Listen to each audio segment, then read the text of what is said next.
이탈리아 전역에 급증하는 바이러스 전염 환자들과 의료계 현실을 받아들여 정부는 코로나 예방을 4단계로 격상했습니다.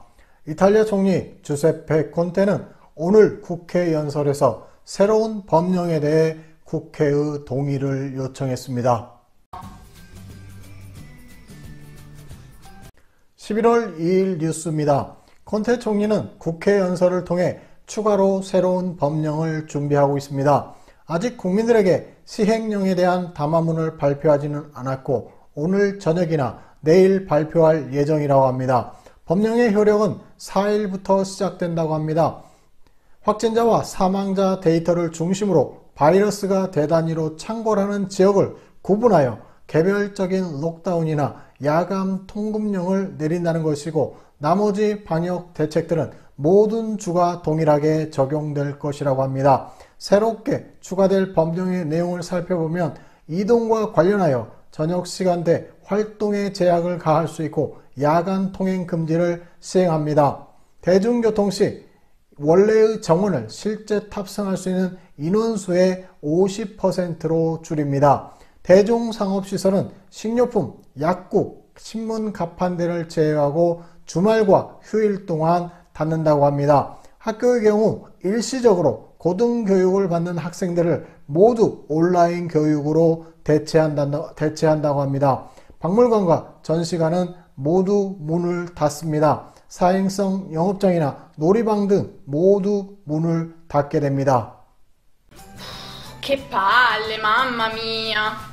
두 번째 소식은 단돈 1유로로 이탈리아 별장을 구입한다는 두 번째 이야기입니다. 이 이야기는 여러분들한테는 좀 불편하게 들리실 수도 있지만 이탈리아의 사회 시스템을 알아가는데 도움이 될 거라 생각해서 정보를 준비해 봤습니다. 현재 이탈리아에는 국영철도청의 소유로 되어 있는 약 1700개의 미사용 기차역이 있습니다. 원하는 개인이나 단체에게 무료로 사용할 수 있도록 계약을 진행하는데 요청은 기차역 건물의 서비스를 향상시킬 수 있거나 지역에 긍정적인 영향을 미칠 수 있는 사회 프로젝트를 제출한 단체를 선별하여 해당 협회나 시에 무료로 건물을 사용할 수 있도록 하고 있습니다. 이런 건물들 중 345개의 기차역은 총 63,683제곱미터이고 사용하려는 협회나 기관은 건물의 유지와 보수, 리모델링을 한다는 조건으로 계약을 맺거나 저렴하게 임대를 할 수가 있습니다. 이런 점에서 사용자 전환은 서로에게 이점이 많이 있습니다. 즉 이탈리아 철도청은 건물의 유지보수 비용을 절감할 수 있고 사용자 입장에서는 단체가 추구하는 목적을 달성하고 사무실을 무료로 이용할 수 있기 때문입니다. 미사용 기차역의 재개발은 다양한 용도로 사용이 가능합니다. 사회적 기업이나 협회, 음악단체, 구호단체, 환경단체, 문화복지단체 등이 사용 가능합니다. 이것은 중요한 예인데 최근 개발된 론치리오네 기차역은 종양으로 고통받는 아이를 가진 가족들을 위해 철도청은 그 가족들에게 6년 동안 무료로 사용할 수 있도록 계약을 제공했고 현재 이 건물은 엄마의 마음이라는 협회에 의해 관리되고 있다고 합니다. 사용자들 덕분에 건물은 행랑자들로부터 기물 파손이 줄었고 고객들과 시민들은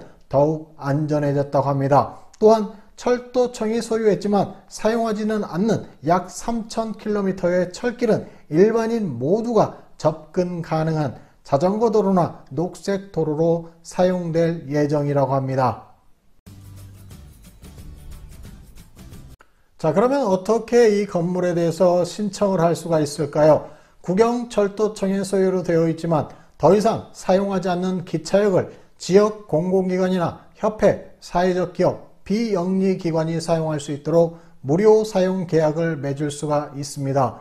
사용 계약 기간은 4년이고 사용자는 건물의 재개발과 유지 보수를 책임진다는 조건이 있다고 합니다. 두 번째로 신청 시 어떤 절차들이 필요한가요? 다음의 내용을 포함하는 세부 계획 보고서가 제출되어야 한답니다.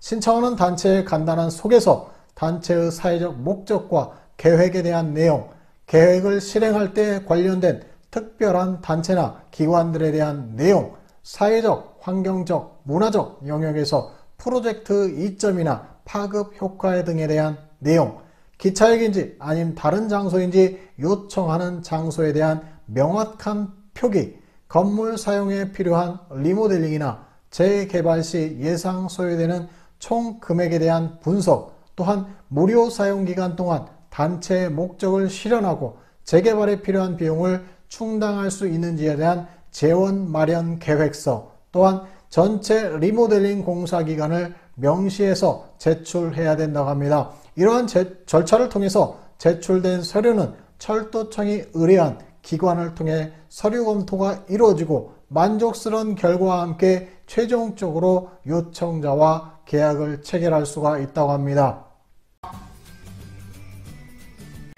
세 번째 소식입니다. 이탈리아 축구 대표팀의 주장이었던 프란체스코 토티를 여러분들이 기억하실 겁니다. 오늘 그도 자신이 코로나에 걸린 확진자임을 고백했습니다.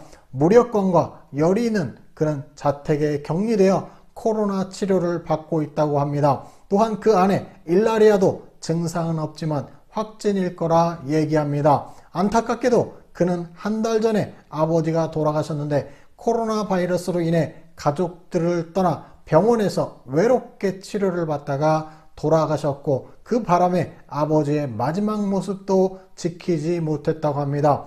이탈리아 축구의 기둥이라 할 수 있는 그에게 참으로 안타까운 소식입니다. 오늘도 고생하신 여러분들에게 박수를 보냅니다. 여러분의 건강과 가족들의 평안을 기도합니다. 오늘 뉴스는 여기서 마치도록 하겠습니다. Allora buona serata a tutti.